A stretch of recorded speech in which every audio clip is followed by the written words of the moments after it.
Hello दोस्तों।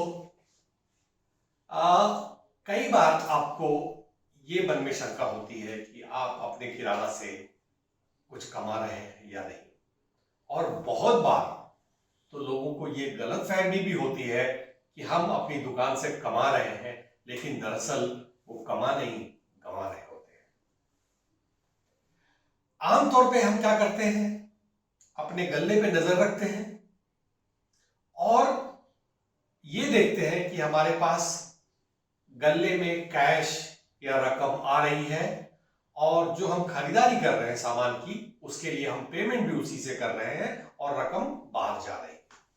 तो महीने के आखिर में जो कैश मेरे गल्ले में बच गया वो मेरा प्रॉफिट है और हम वो प्रॉफिट देख के खुश जाते हैं।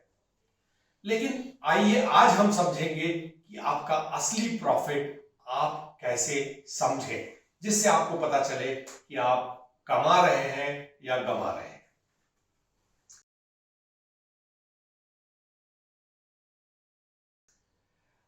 मान लीजिए आपकी दुकान खुद आपकी प्रॉपर्टी है, आपकी अपनी दुकान है, आप उस पर किराया नहीं दे रहे हैं।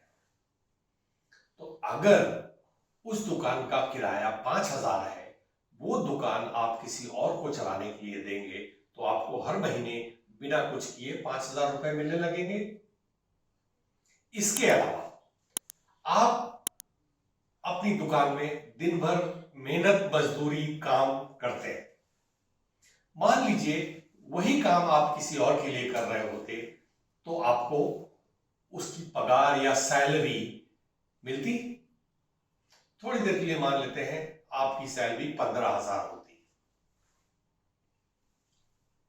इसके अलावा आपने अपनी दुकान बनाई, मान लीजिए उसमें 60,000 का फर्नीचर, फिक्सचर, शेल्फ सब कुछ लगा के आपने 60,000 खर्च किया। तो अब वो जो 60,000 की लागत है, मान लीजिए 10 साल में आपको फिर से वो खर्च करना पड़ेगा। तो आपका 60,000 अगले 10 साल में 6,000 करके खर्च हो रहा है।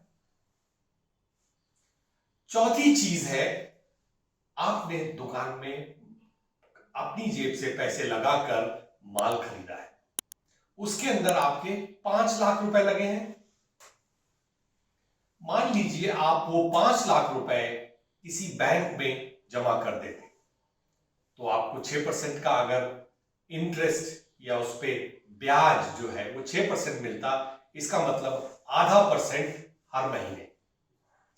तो 5 लाख पे आधा परसेंट हर महीने हो गया 2,500।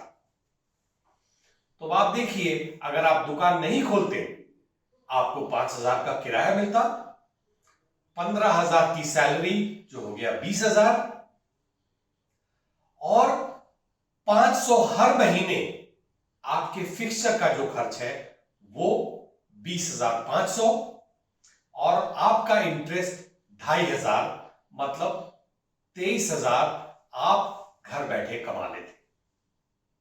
तो अगर आप इस तरह से देखें कि अगर आपके गल्ले में कैश 23,000 से कम आ रहा है तो आप अपनी जेब से गंवा रहे हैं। 23,000 आ रहा है तो ना आपको मुनाफा हो रहा है ना नुकसान हो रहा है। और जब आप 23,000 1 रुपए कमाते हैं तो आपने 1 रुपए कमाए। तो इस तरह से अगर कैश इनकम आपकी महीने की 50,000 है तब आप 27,000 कमा रहे हैं।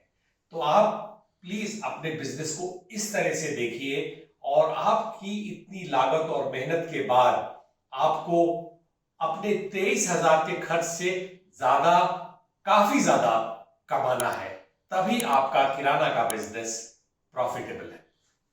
मुझे उम्मीद है ये इंफॉर्मेशन, ये जानकारी आपके लिए फायदेमंद होगी और आप ये देखेंगे कि आप अपने किराना से सचमुच कमाई कर रहे हैं। धन्यवाद।